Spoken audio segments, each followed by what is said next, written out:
presented by Simran Music.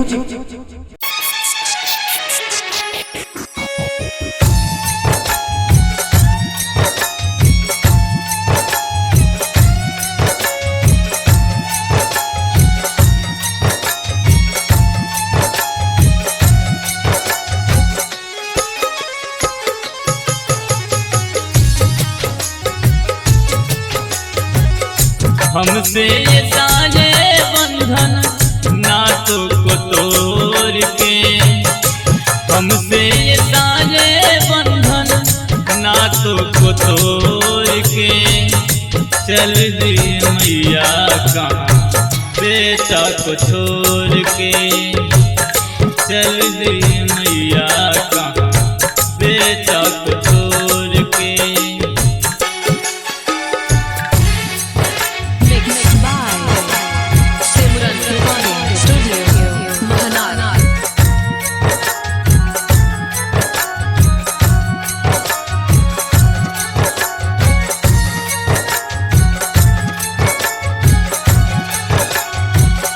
रोदिया सुनाई मैया गोद में सुलाया तू, दूर जाना ही था तो फिर जिंदगी में लाया क्यों।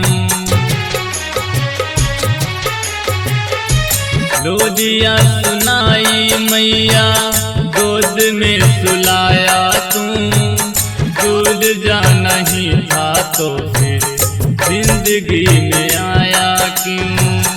मैया सताती है तू हमसे मुंह मोड़ के, मैया सताती है तू हमसे मुंह मोड़ के चल दी मैया कहाँ बेटा को छोड़ के, चल दी मैया कहाँ बेटा को छोड़ के।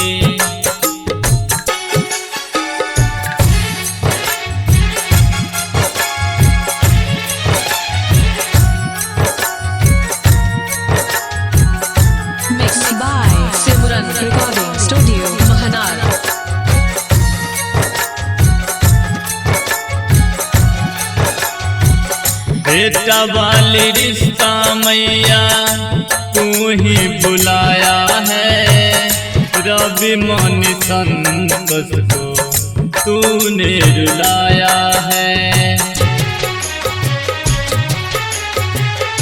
बेटा वाली रिश्ता मैया तू ही बुलाया है, रवि मन संतोष को तूने रुलाया है।